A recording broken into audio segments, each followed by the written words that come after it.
విశాఖలో షాకింగ్ ఘటన వెలుగులోకి వచ్చింది. చైన్ స్నాచింగ్ కు పాల్పడిన తల్లి కొడుకును పోలీసులు అరెస్ట్ చేశారు. పెందుర్తి పరిధిలో ఓ వృద్ధురాలి మెడలోని బంగారు ఆభరణాలను అపహరించిన కేసులో ధనలక్ష్మి, అక్షిత్లను పోలీసులు అదుపులోకి తీసుకున్నారు. వృద్ధురాలిని అడ్రస్ అడిగినట్లు నటించి ఆమె మెడలో ఉన్న నల్ల పూసలు, పుస్తల తాడును లాక్కెళ్లినట్లుగా పోలీసులు గుర్తించారు.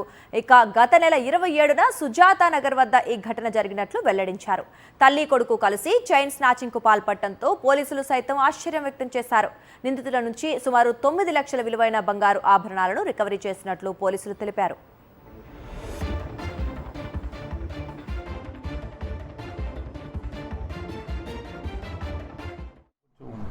ఏవో బిజినెస్లు అవి చేసి బాగా నష్టపోయిన దాని మీద ఆ అబ్బాయి కూడా ఇంటర్మీడియట్ డిగ్రీ ఫైనల్ ఇయర్ చదువుతున్నాడు. బీఎస్సీ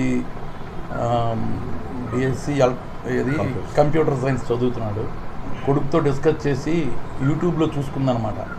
దొంగతనం ఎలా చేయాలి, ఏది ఈజీగా ఉంటుంది అనేది ఆవిడ స్టడీ చేసి, ఇలా అయితే పరిగెట్టలేము కనుక నువ్వు వెహికల్ తీస్తే నేను తెంపుతాను రా, ఇద్దరు ఏదో చేస్తే కొంత హెల్ప్ అవుతుంది, తర్వాత చూద్దాం, ముందు అప్పులు తీర్చొచ్చాను ఒక రాంగ్ కాన్సెప్ట్తో అమ్మాయి చేయడం జరిగింది. ఏజ్ 40 years ఉంటుంది.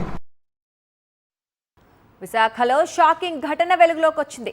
చైన్ స్నాచింగ్ కు పాల్పడిన తల్లి కొడుకును పోలీసులు అరెస్ట్ చేశారు.